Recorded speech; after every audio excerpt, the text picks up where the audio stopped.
8वीं क्लास का सबक नंबर 14, परियों की चरागाह। दरअसल ये सबक लिखा तो सफ़रनामे की वजह से गया है और है मंजरनामा। मंजरनामा क्या? जिस जगह मुसन्निफ पहुंचा है वहाँ पर उसने जो कुछ भी देखा उसकी मंजरकशी की गई है सबक में। इसलिए सबक आपका किस चीज़ पे मबनी है? मंजरनामा है ये, ठीक है। आपको देखें पढ़ते हुए क्या काम करना है, ऐसे जुमलों के नीचे ख़त खींचना है जिन्हें पढ़कर आपका दिल भी वहीं जाने को चाहे जिस मकाम की बात की जा रही है। मकासिद, उर्दू अदब में सफ़रनामे की सिनफ से मुतारिफ हो सके। देखें यहाँ सफ़रनामा और वहाँ क्या लिखा है, मैंने अभी आपको क्या बताया था, है तो सफ़रनामा लेकिन उसकी वजह से जो मनाजिर देखे गए हैं उन्हें पेश किया गया है मंजरनामे की सूरत में। जी बेटा कोई सवाल है? पाकिस्तान के दिल फरेब और पुरफज़ा मकामात के बारे में मालूमात हासिल कर सकें। नंबर 3, मज़मून निगारी में मंजर निगारी की अहमियत से रोशनास हो सकें। नंबर 4, सफ़रनामे के बुनियादी नुकात को समझते हुए सफ़रनामा तहरीर करने की कोशिश कर सकें। पहला हिस्सा देखिए। अच्छा, मुसन्निफ़ा का तारुफ ले लीजिए। डॉक्टर मुज़म्मिला शफ़ीक। डॉक्टर मुज़म्मिला शफ़ीक अल्लामा इकबाल की बाज़ फ़ारसी तसानीफ़ की आसान उर्दू में तलख़ीस की है जिसे इकबाल अकादमी पाकिस्तान ने शाया किया। जावेद नामा के बाद तस्वीर जूनियर एडिशन का इक़्तिबास इस किताब के एक सबक में शामिल है। उनके सफ़रनामा इस्कर्दू 2007 में फ़िरोज़ संस ने शाया किया। यह सबक उन्होंने ख़ास तौर पर इस किताब के लिए लिखा है। पहला हिस्सा। हर साल की तरह इस दफ़ा भी जब मई शुरू हुआ तो हम लोग बिलखुसूस नौशीन, सीमा और मैं कौन? मुसन्निफ़ा कौन है? मुज़म्मिला शफ़ीक। पहाड़ों के ख्वाब देखने लगे। कराची हमें काट खाने को दौड़ने लगा।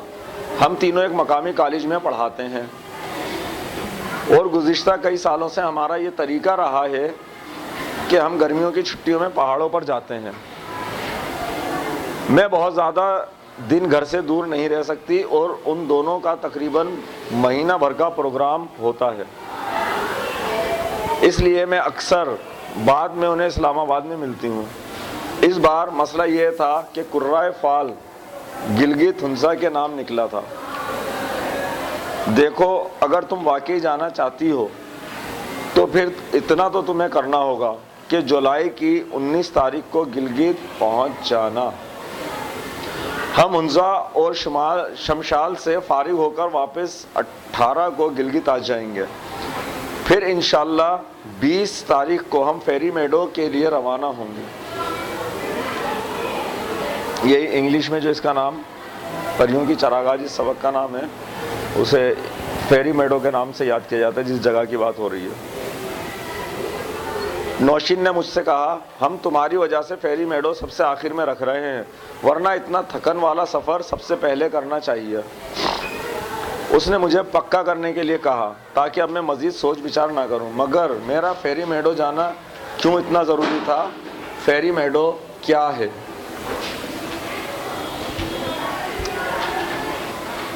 नथिया गली से सर्दियों की एक सुबह सिर्फ चंद सेकंड के लिए बादलों के पर्दे में से झांक कर नानगा पर्वत के अजीम बर्फानी मजमूए ने मुझे ऐसा मबहूत किया था कि कोई और नज़ारा और पहाड़ फिर जचा ही नहीं। हालांकि हिमालयाई सिलसिले में सब ही पहाड़ अपनी मिसाल आप हैं। फेरी मेडो इसी नानगा पर्वत के दामन में वाक़ एक हरी भरी चरागाह है जो इस कदर हसीन है कि उसके हुस्न से मुतासिर होकर पहले पहल यहाँ आने वालों ने उसका नाम फेरी मेडो यानी परियों की चरागाह रख दिया। मुस्तंसर हुसैन तारड़ साहब ने भी अपने सफ़रनामों में इसका तस्करा कुछ इस तरह किया है कि जिसने भी नानगा पर्वत की झलक देखी है वो वहाँ जाने को बेकरार हो जाए। हालांकि रास्ता बहुत थका देने वाला है। फेरी मेडो तुम लोग तब जाना जब सारा शिमाल देख चुके हो, कहीं और ना जाना हो, क्योंकि फेरी मेडो के बाद फिर तुम लोगों का कहीं और जाने को दिल नहीं चाहेगा। तारड़ साहब ने एक बार मुझसे कहा था, लिहाजा जाना तो ज़रूरी था। ये वहाँ से जो बात थी कि फेरी मेडो जाना क्यों ज़रूरी था, उसके बाद इन्होंने यहाँ से ये जो पूरा बयान दिया है, किस चीज़ के, उस बात की तायीद में दिया है कि जाना क्यों ज़रूरी था। मुस्तनसर हुसैन तारड़ साहब के बयान के बाद अब वो क्या कह रहे हैं, जाना तो ज़रूरी था। दूसरा हिस्सा, इस्लामाबाद से गिलगित की परवाज़ मौसम की ख़राबी की वजह से अक्सर मुलतवी हो जाती है और मैं इस्लामाबाद में ज़्यादा दिन रुककर इंतज़ार नहीं कर सकती। लिहाजा मैंने नेटको की बस से ये सफ़र करने की ठानी थी। नेटको सर्विस है बसों की। शाहराए कराकरम वही मेरी जानी पहचानी खूबसूरत मगर ख़तरनाक मोड़ों से पुर थी। थाकोट से दरियाए सिंध भी हमारे साथ साथ था और उसके पानी की मधुर सी आवाज़ थके हुए जहनों को ताज़ा दम कर रही थी। सब कुछ वैसा ही था, मगर वासो के मकाम पर मैंने एक अजीब नज़ारा देखा। जब खिड़की से बाहर झांका तो ये सोचते हुए कि पहाड़ों के अंधेरे में भला क्या नज़र आना है, मगर ये क्या, पता नहीं कौन सी तारीख का चांद था, मगर दरिया के सिलेटी रंग के पानी पर जिस जगह वो अपनी रोशनी डाल रहा था वहाँ एक नुकरई रास्ता सा बन गया था, नुकरई चमकदार।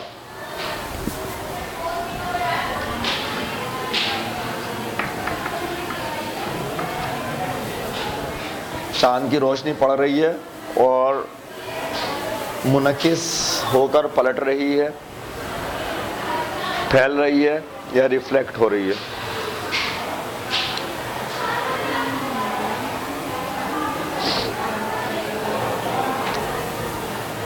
यूं लग रहा था जैसे पिघली चांदी लहरें ले रही है। गहरे सिलेटी दरिया के बीचों बीच नुकरी चमकदार शाहरा, ऐसा मंजर मैंने कभी ना देखा था। फिर ये मंजर बहुत दूर तक मेरे साथ गया कि पहाड़ी रास्तों की सबसे अच्छी बात यह है कि ये गोलाई में घूमते हैं, लिहाजा एक मंजर को जब तक अच्छी तरह जहन नशीन ना कर लें वो नज़र आता रहता है। मैंने भी इस नुकरे रास्ते को बहुत देर तक देखा और अपने फ़ैसले पर मुतमईन हो गई। सफ़र के आगाज़ में ही मेरा खाली दिल खुशी से भरना शुरू हो गया था। नंबर 3,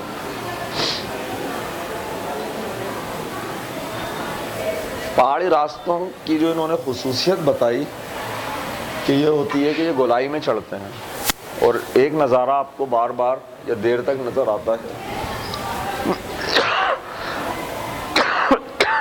वजह क्या है, रास्ता बिल्कुल ये स्लोप में जब उतर रहा होता है, चढ़ रहा होता है, एकदम खड़ा रास्ता, ऐसे तो बनाया नहीं जाता। सीधा रोड जो होता है वो सीधा जाता है, आप एक नज़ारों को देखते हो और गुजरते चले जाते हो। जबकि पहाड़ों पे क्या होता है, इस चढ़ाई को, खड़ेपन को कम करने के लिए इस तरीके से रास्ता जाता है। सही, तो जाता है फिर आता है, फिर जाता है फिर आता है।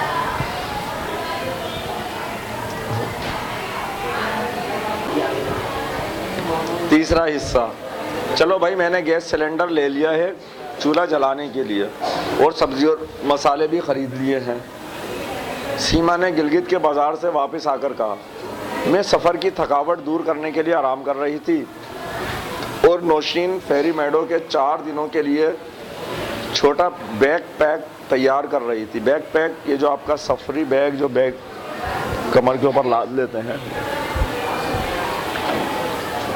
जबकि सीमा बाज़ार से चूल्हा और दीगर सामान ख़रीदने गई थी। अगरचे फेरी मेडो पर क़याम गाहें बन गई हैं और जाहिर है कि वहाँ किचन भी होंगे, मगर खाना बहुत महंगा होता है क्योंकि वहाँ इतनी बुलंदी पर चीज़ें पहुँचाना और फिर कम ऑक्सीजन की वजह से पकाना बेहद दुश्वार होता है।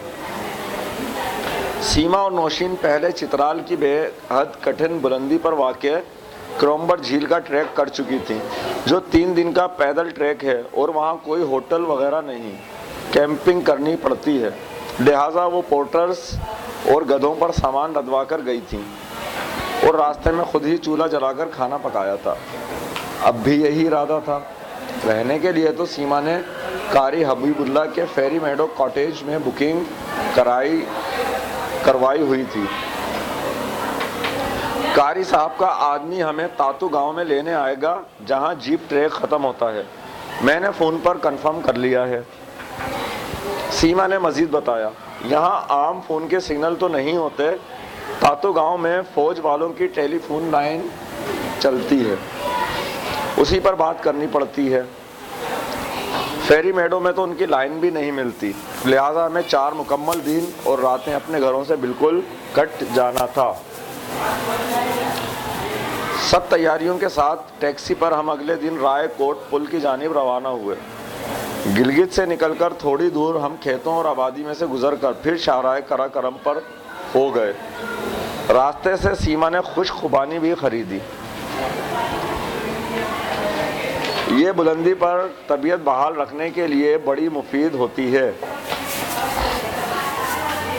हम तकरीबन 2.5-3 घंटों में रायकोट पुल पर पहुंचे। वहां जीप स्टैंड पर जीपें तातो गांव ले जाने के लिए खड़ी थी। एक बोसीदा जीप पर 2-2.5 घंटे का जोड़ हिला देने और कमर तोड़ देने वाला सफ़र काटा और तातो गांव से ज़रा आगे झल गांव में जा उतरे। वापसी की तारीख बताकर उस जीप वाले को रवाना किया। यानी कि आप पूरी दुनिया से कट जाते हैं, फ़ोन आपके पास नहीं है इस दौर में भी, वहाँ पर ना आपके पास और कोई ज़राए हैं। जीप वाला जो आपने बुलाया था लेकर गए तो उसे भी पहले से टाइम कंफर्म करना पड़ता है कि फ़ला दिन फ़ला टाइम पर आप आ जाना, हम यहाँ से वापस चलेंगे। अगर आप नहीं जाते तो आपकी वो डेट भी निकल जाती है।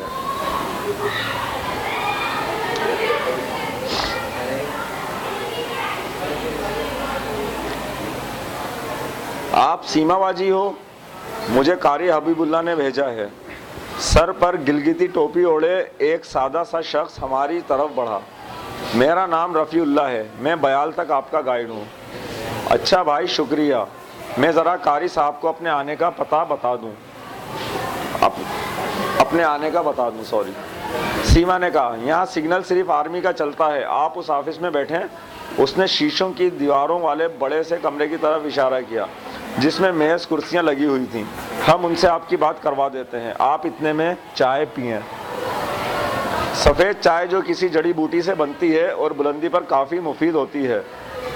पी कर और कारी साहब से बात करके हमने अपने असल सफ़र का आगाज़ पैदल ही किया।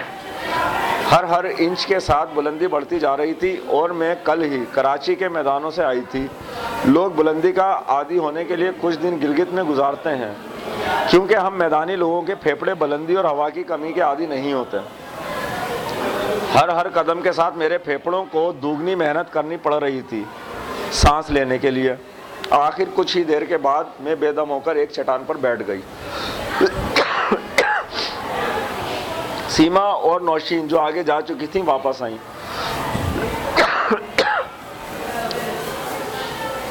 मुझे सांस नहीं आ रही, मैंने उखड़ी सांसों में इतना कहा और मुझ पर गशी तारी हो गई, जिसे हाइट हो जाना भी कहते हैं। दिमाग तक ऑक्सीजन पहुंचना बंद हो जाती है और इस हालत में मज़ीद कुछ सेकंड रहने से जहन कोमे में भी जा सकता है। तशवीश से नौशीन ने मुझे झंझोड़ा। थोड़ी देर बाद मेरी आंखें खुली तो मेरे सामने 2 घोड़े खड़े थे। अरे ये घोड़े कहाँ से आ गए? मैंने उठकर बैठते हुए पूछा। तुम्हारी नींद के दौरान रफ़ी भाई ने मंगवाए हैं, अब हम इन घोड़ों पर जाएंगे। तीसरी घोड़ी भी आ रही है, लो ये खुश खुबानी खाओ। सीमा ने खुबानियों का थैला मेरे आगे करते हुए कहा। मैंने वो खाई तो वाकई उसने मेरी तबीयत पर बहुत अच्छा असर डाला। घोड़ी पर बैठते ही मंजर जैसे मज़ीद शानदार हो गया। मेरे बाएं तरफ रायकोट नाला बह रहा था और दाएं तरफ पहाड़ थे और पतली सी पगडंडी थी जिस पर घोड़ी बहुत ही शान से चल रही थी।